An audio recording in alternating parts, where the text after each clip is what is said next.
We were just saying that geographically and heritage-wise, the Ward Valley Park is very unique in this part of Fingal. The deep and long valley that we see in the Ward Valley today is very unusual in Ireland and very unusual for Fingal. And from that particular formation, we have the park as we see it today. So we feel in geological times, after geological movements excavated the valley, putting boulder-rich limestone stones on either side of it. The Ward River then came and smoothed down the sides of the valley, giving us the smooth, clay-strewn configuration that we see today. The valley would also have been home to many hunter-gatherers, and we have establishments within the park dating from prehistoric, from medieval, from the 18th century, and from more recent days as well. As we walk around the park, we sometimes come across objects that give a little indication of the people that went here before us, and here are some of them. This is just a little latch I found. It's a latch for a door, probably 19th century.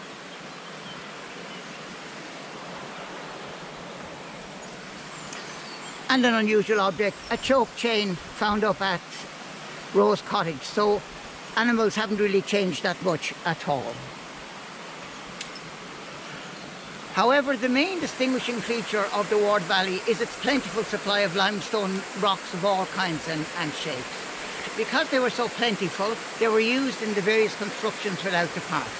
If we just look at the mill bridge, we can see limestone blocks used to form the bridge, and flat slates used to make the terrace steps, which are very famous.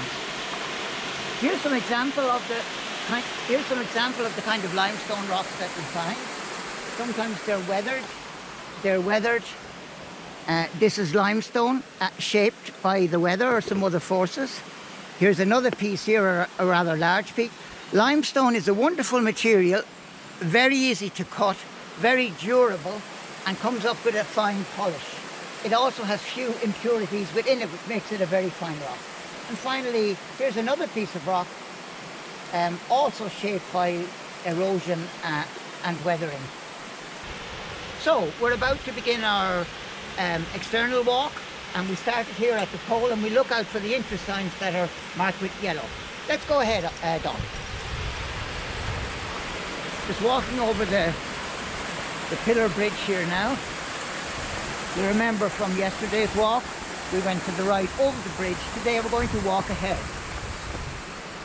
You were saying there's the remains of a pump house up here, Don. Yes, it's just all that's left is the square base of it. But you can see where there was a water pipe into it.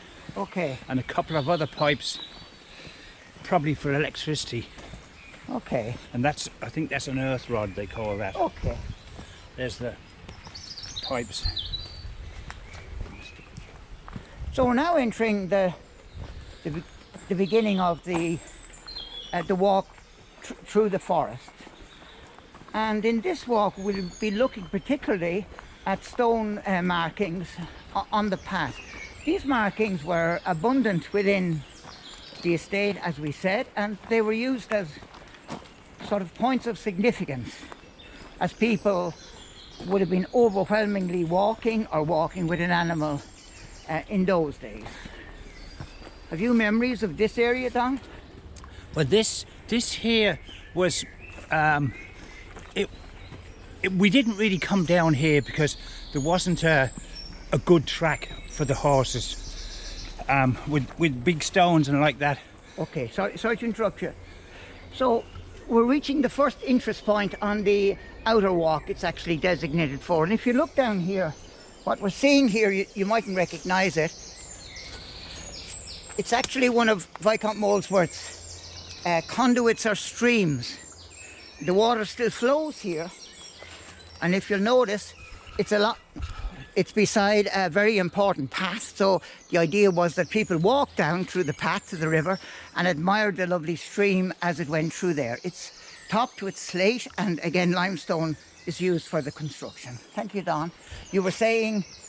Yeah, any path that has a lot of stones on it, you wouldn't be walking the horses on them, because they get a stone bruise, they'd be laying for a good day or two.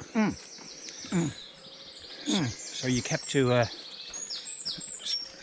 smooth surface anyway. We're coming now to a sort of a bit of a muddy track in the park. There is some areas that are wet, but nothing really that couldn't be done with sturdy walking boots or so on. As we said, it's very suitable for pedestrians, but not for buggies or things like that. So horses, the ground they're on has to be. Well, yeah, it needs to be a sound surface, but not rough stones. We're passing by some of the interest points from the outer walk, as you can see. You may remember yesterday we looked across from the walk that we were on around the lake, and we looked up here and we said there was a path going down where there was wall embanking, and this is the path, in fact, is the continuation of it. And this is very typical of what you see within the park. The path skirts around a little hill that's there, and sometimes the direction of the path is obscured by fallen trees or by other kinds of obstacles. Sometimes it can be hard to see what's actually going on. And just before we leave, it's very good just to look at some of the heritage and nature within the park. This is a magnificent beech tree, and really the whole idea of doing these talks is really that you don't have to be worried about where you're going within the park. You know exactly where you're going, how long the walk will be, and what you'll see on it. Thanks, Don. We'll just walk ahead. Brilliant.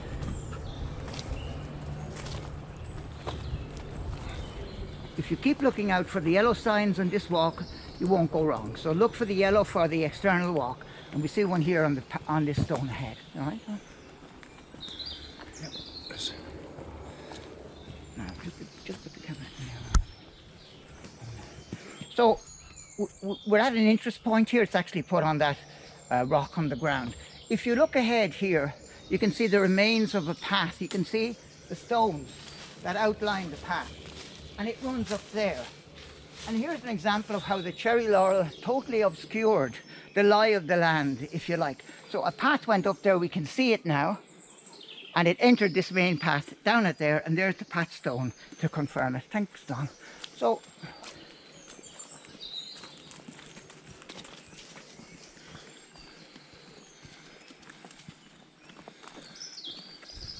we'll bypass the litter, will we? I think we'll go through it. As I say, look. Oh, the litter. Oh, yes, for John. Oh, for John. We're coming now to one of the muddy paths within the park, but as you can see, there's logs on it, and it's really quite doable if the weather's anyway dry at all. So we'll just cross over these logs. This time last year, yes, this Don. was covered in giant hogweed. Oh, and you that's can. a weed, is it not? Oh, it's oh, sorry, not giant hogweed. It was Japanese knotweed, and you can see the tufts of them there. I can't see them. But they were sprayed by the Fingal County Council last autumn, and they've done a fairly good job of it. There's only one little strand I've noticed is on its way back. There is giant hogweed in this park, but it's not in this area. Very good. Thank you, Don. It can be quite confusing within the park because the paths cross and recross. This is the well. We're at an interest point here. It should be somewhere. I think this is interest point. It's obscured there. It should be there. As Don says, this is a water well that was used by Teresa Tracy and her family during their time within the park. I think it's a brick construction. The water is very pure, very clear, and she would have spent many times taking her water from here, and there's a drain off into into the river ward as Don is just showing you there. That's great. Come ahead for a sec. Want to get a drink? Want to get a drink? No. The other note of interest here are these large stones placed just opposite the well.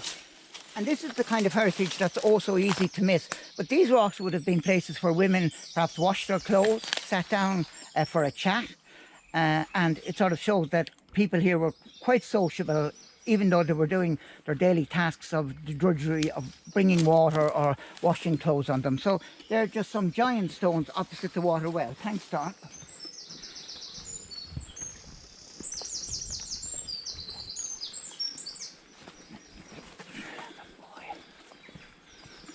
It's another slightly muddy section, but quite walkable. You find walking in the park keeps you fit and well, Don. And, oh, definitely, yeah. And yeah. Tuffy loves the runs here, doesn't he? Yep. I'm here every morning. Yeah. Right. Sorry, Don. Here's just another yellow because we're on the outer walk. So just to give you confidence that you're right. And now this particular path meets the main path. We're going to turn left here. We're passing now some of the interest points, so you can see that this is common to all walks, the core walk, the outer walk, and then the external walk, which we'll be doing another day. Yeah, the water's low. This is our friend, the river that follows us all the way along. As we walk through here, we're about to come onto what could have been one of the main roads through the park. Now, unfortunately, it's also one of the roads that the cherry laurel has invaded so much. So what should be a light-filled, pleasant road is actually a little overhung and kind of dark and a bit dreary. But in its day, it would have been a fine road. So, marks from the outer walk. We could ride the horses from the stables down this laneway, and you can imagine a racehorse standing 16, one or two hands, and a person sitting on top, and you wouldn't be anywhere near the trees or the overhanging branches. Excellent. Just to notice, there's two banks made on both sides of this road. If you look at the one on the north side or the right hand side, this was a bank. And it follows on here up to that particular bank. And on the left, if we can just draw your attention to what is a water drainage channel. It's set at an angle, as you can see, and it was important to direct the water away from the main road and away from flooding. And if you look at the bottom of this road, Mander's Way, we call it, I don't know. Yeah, Mander's Way, there's still water at the bottom of it. Thank you, Don.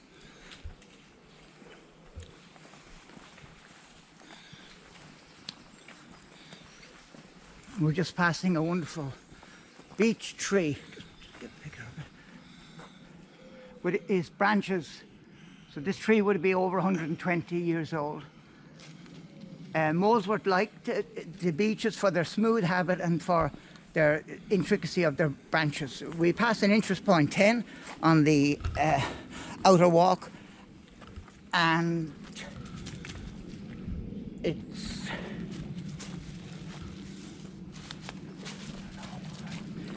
Don, we're coming to an interesting area here. Now, this looks like this may have been a garden or might have been someone's entrance. Tell us about that, please. This here was the front fence of a little cottage that was down there. Do you want to go down and see it? No. No? And Thank you. And this was their front garden. And there was a these metal poles were railings in front of this, and it was a lovely picturesque little, it was like what you'd see in the west of Ireland, a little cottage. But yeah, who lived there? Jack and Mary McGrath. We used to wave now and again as we came by their house. We're passing an interest point on the outer walk. Quite a few rails along this point, on. Yep, this was. I'm trying to think where the the gateway was. It was probably, I mean, none of these trees were here. Of course. This is all overgrown now, but Of course. yeah. That's right. Remnants of the stone banking along here also, which definitely would have been a much bigger structure back in the day. I think this was the last of the fence, so it was from there. It looks like an entrance. Yeah. Thanks, Don. We'll walk ahead, buddy. So we're walking slightly uphill.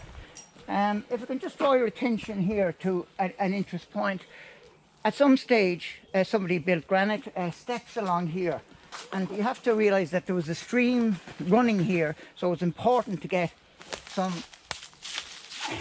get onto some dry land now.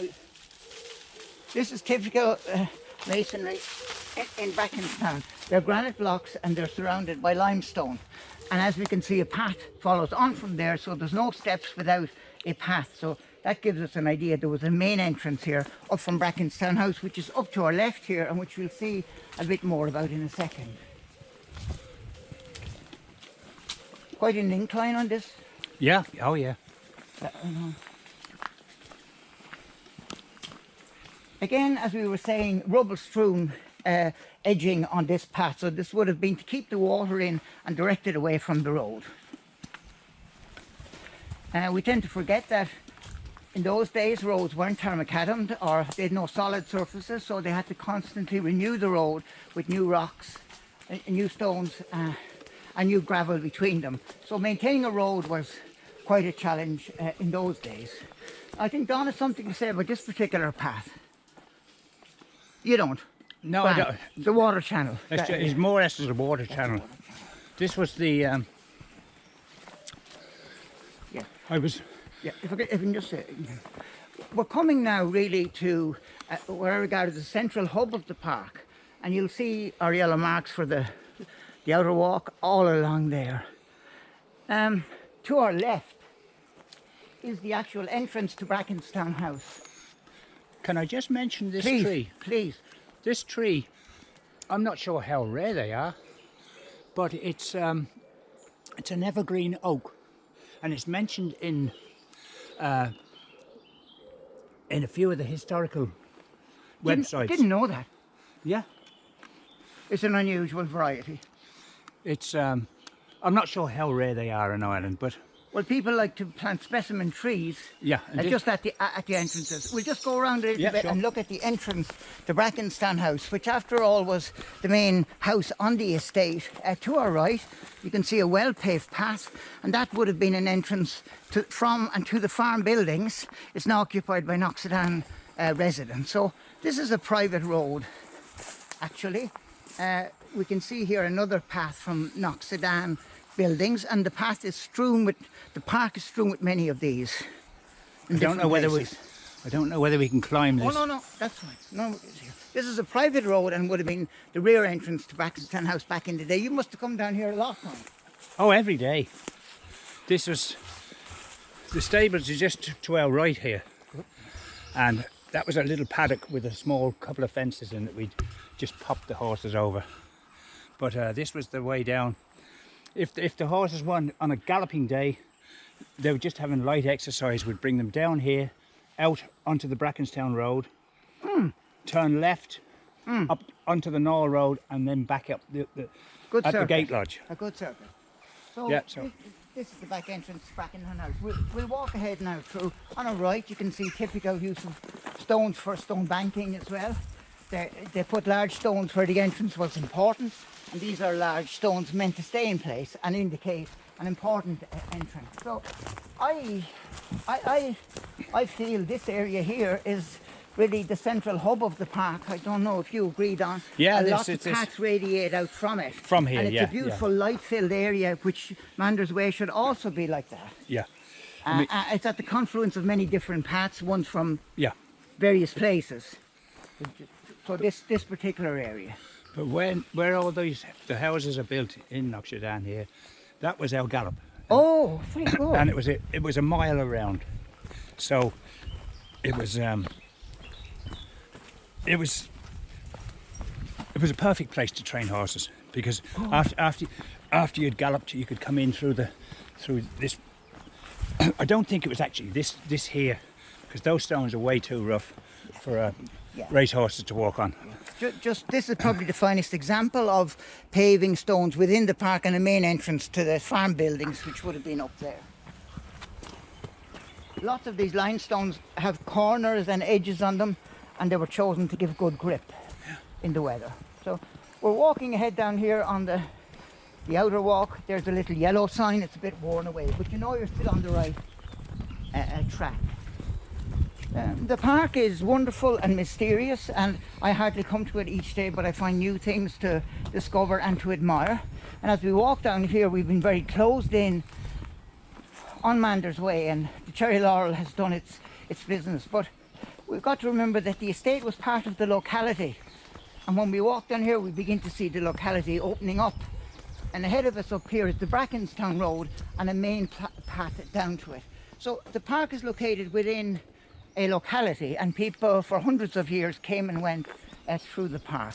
Now we're going to take the right hand fork down here down to the wooden bridge. What are your memories of this, Don? Or This bridge did not exist in the 60s. Okay. I'm not sure whether it was built by the developers of the estate,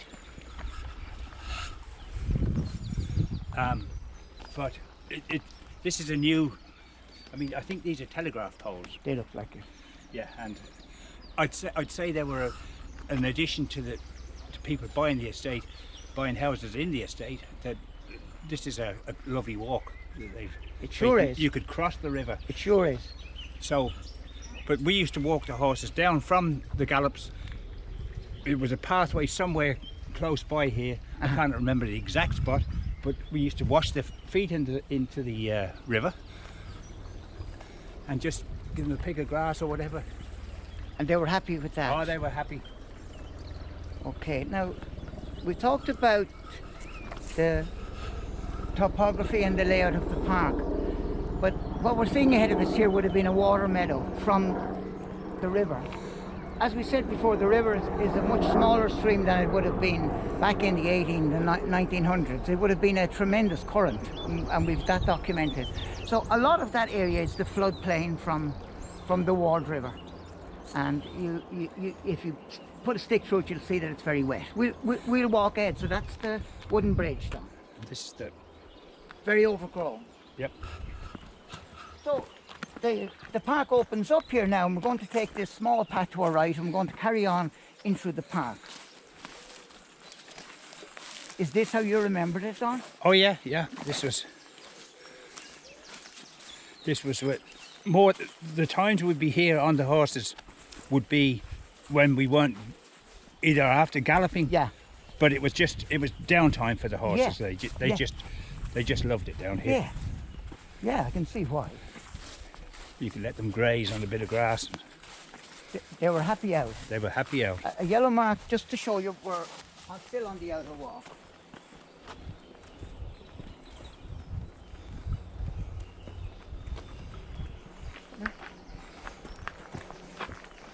We're coming into this area here, and the main feature to be aware of here is sort of the junction of the paths from the various parts of the park. So we're now going to take a path that was the most used path by pedestrians in this 18th, 19th and 20th century. And as we said before about the stones, we'll see 5 examples of paving stones as we walk along here. So thank you, Don.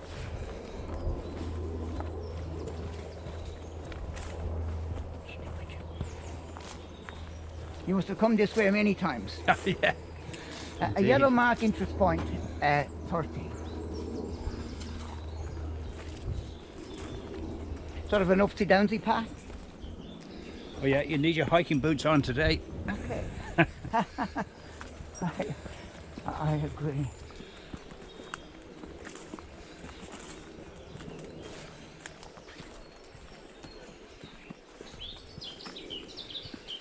It's a shame to realise that many people come to the park and they don't realise the quality of the heritage and the nature that they can see here. Can we just have a shot of the river at this point, yeah. Don? The river here is quite near to the path. And we begin to see it's quite deep there, very placid water along here. but a very pleasant place to sit. Now we're directly behind McGrath's cottage, so that would have been just over there. Thanks, Tom. Nice to have in your back garden. Very nice. Very nice to have. Pat Stone's marking an important route, and a route that had to be maintained. So people came along here in all weathers, in night and in day, and they had to have some kind of a guide. And we think the Stones would have given them some kind of a guide. Mike, just 1 second. Yes, Don.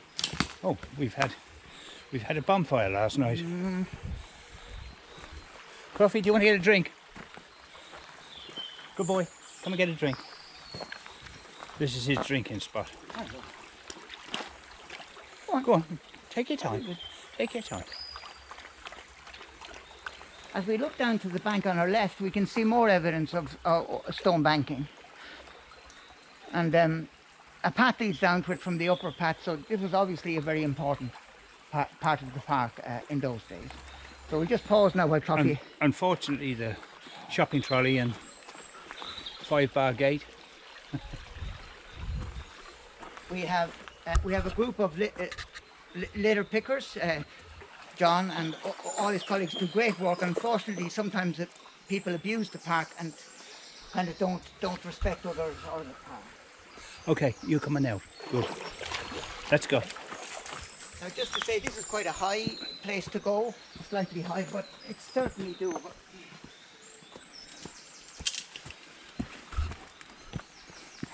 Outer walk mark 19, marked in yellow. We can see people took a lot of care to make the path here smooth and surface. Another mark on the outer walk. So we went up a minute ago, and now we're going to come down. Like the grand old Duke of York. He had 10,000 men. Yeah, and we know what he did to them. He usually sent them to Ireland to cause mayhem. So we're walking on the river. On various walks can be near or it can be far, but along here the river's very close to us, and we can hear the beautiful sound of a cascade. So those small stones would have been brought down by floods, and you can see the original banks of the river and would have been even higher, much higher than that. So we're walking ahead. Geologically, we're seeing another extension of this of the boulder and clay-rich deposits. This is a big hill. Paths can't go through it. Paths have to go around it, and that's the path that we're taking along here. These are a feature of this part of Fingal. The wild garlic's a lot today, though. Oh yeah. Do you like it? No, I'm not really into spicy food, but my wife and daughter love it. Oh, I love it. So the path winds ahead. Lovely place to come for a picnic, maybe. Or now that we're talking about food, getting hungry. Just to try this in the stream, which is our pickers are trying to get rid of. You know, so the path here is fine. It's very dry, and once you know you're on it, you don't have any worries about where you are or getting lost, because you know where you're going. It takes a while to get used to the different tracks and trails within the park, Don. It does, it does. But 2 or 3 visits and you'll know your way around, no problem. Yeah, yeah.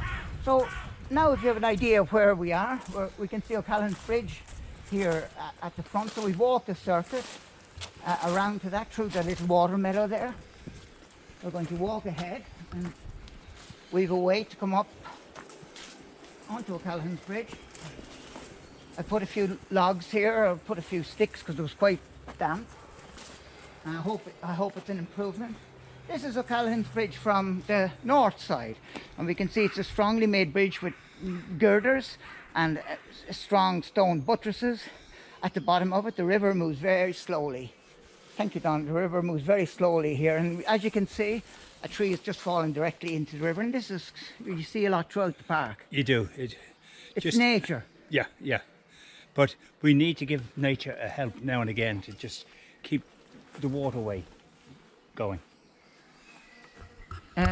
So Don, like, the park has become an important part of your life, and oh yeah, yeah. It's I've lived in North County Dublin for since 68. That's a lot. That's a long time. And it's recreation, and Oh yeah, yeah, yeah. it's part of your lifestyle routine. And Oh yeah, yeah. Since I retired, this is where I come. And over the last 2 years with COVID, it's a godsend, because you forget about everything here. Don't worry about viruses or whatever. and Cluffy loves it as well. Oh, as you can see, sniff. Let's hope he finds a squirrel. No squirrels, kid. Okay, let's go. It's a little bit mucky here, but it's still doable.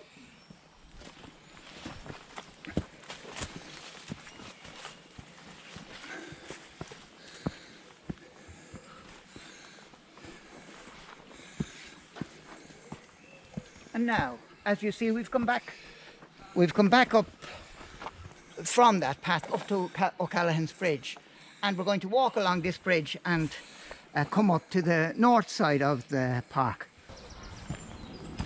Now, as we walk along, Don, you're familiar with these buildings here. Would you like to tell us what's happening along there? This must have been built by the developer of Knockshire Down houses, because that didn't exist in my day here. Okay. Because the only thing that was here was that this wall here, and there was a gate here which was never closed. And that was, if you follow that track up there. We're looking at the main entrance to Brackenstown House. Yes. From the Brackenstown Road. From the Brackenstown Road entrance. That's yes. what we are. It's covered, quite covered in cherry laurel. And you may just see a gap in that. We saw it, yeah, I did see it. The wall. That was the entrance into the quarry. Perfect. There was a quarry there. You can see where the wall bends around. Yeah, there is a quarry within the estate which would have supplied a lot of the stones for the masons and for other building work throughout the park. We're walking ahead, and if you remember from yesterday's walk, we're now on top of the structures that we talked about that Viscount Molesworth actually built, and the sound of water comes into view. We can hear it splashing here, and though it's terribly overgrown here, we know this was a premier spot for Molesworth courtiers and to enjoy the pleasures of the river. And if we look down here, we can see a large stone. That's a piece of metal I found, some ironwork.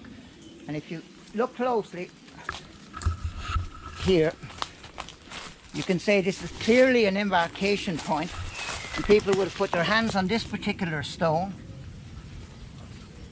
supported themselves with the other stones, and embarked on the boat for that particular trip. Now, on the other side, we have a structure that intrigues everybody. Don, what was going on here?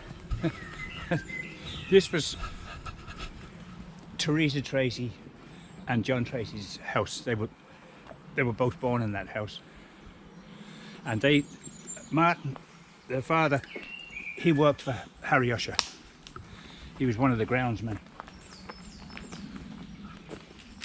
And yeah, I think there was a family of 4 were raised in here. This would have been a Thai cottage. Yes, yes. There's the windowsill. Fireplaces there. But as you can see, it's quite although it looks small, it was probably. And I think that though it looks a bit broken up now, Teresa and her family spent many happy years living down here, and for a childhood it was sort of an idyllic place to grow up, because you have freedom to roam and to go. We'll walk ahead.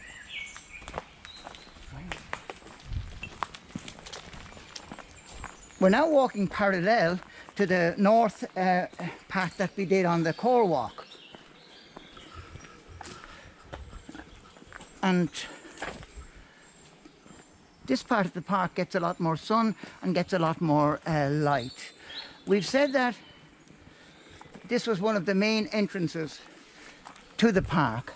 So if we look on our right here, it's entrance point 24 on the outer walk.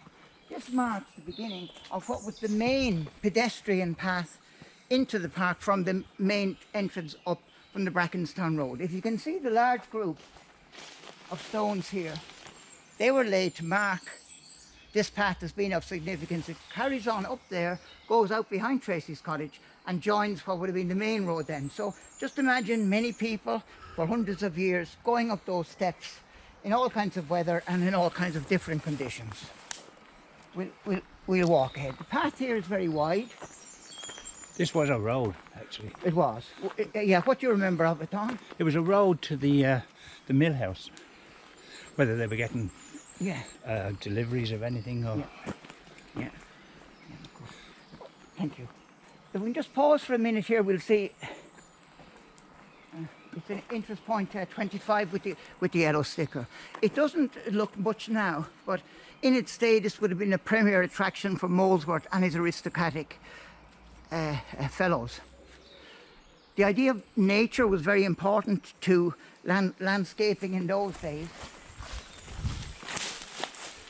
And what Molesworth has done, what they did was, they've taken the natural surroundings and added to it on both sides. We can't actually see those here. Over to the right, we see large stones, which people walking along the path would have seen. And this was the aesthetic of the time, to have wild nature and to impress people with the magnificence of nature. Some artifacts have been found here suggesting that it was much used by people in former days. I also found a few cartridge cases from a shotgun. Oh wow. Which I think would have been from the bald Harry Usher, most likely. Probably. We're walking ahead here, and as we said, like, the north side of the park was a premier position for Molesworth and his courtiers. It's south facing, so it gets most of the sun, and along to the left we just see the typical banks, the clay banks filled with boulders from the geological time when the park was formed. And as Don says, this was the main road, and beautiful views to the left.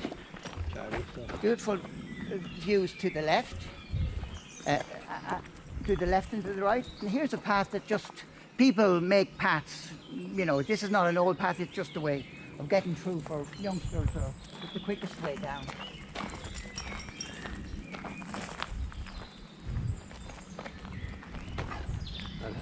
Do you know what this little well here is? Where we sit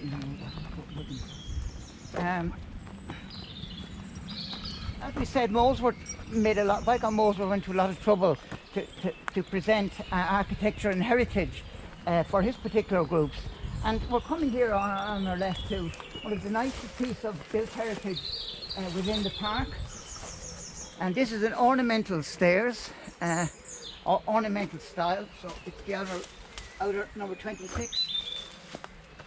It's built of limestone and slate, and this piece here looks like a piece of granite, perhaps from after Brackenstown house burnt down. The remains of it were strewn about the cottage, so they didn't waste good material in those days. Now, there's a summer house. He had a summer house located up on that particular ridge, 1720s we're talking about, and the idea was that elegant and aristocratic courtiers would come to this beautiful ornamental bridge, and they would be doing it to the sound of waters and streams coming down. And as you can see, the water is still running today. And this is typical plaster work. It's a mixture of plaster and cement, typical plaster work of the day. So this was the aesthetic then: flowing streams, nature, elevation, and a beautifully made style. Needs attention. I just wonder who built it. But the mass concrete was later. Was a Sam Stevenson job, I think. Yeah. Much later. But they were brave people to go up a step like that. We'll walk ahead. Oh, well, with the summer house up at the top, it was worth the climb. Oh yeah. Now, one of the features we see throughout the park is stone walling. So we're just coming back now to the Millbridge side, where we started our walk.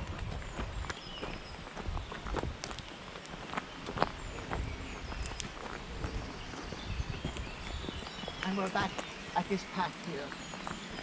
I just wanted to So you know where you are. We've one final walk to complete, and that'll be up to Noxidam Bridge.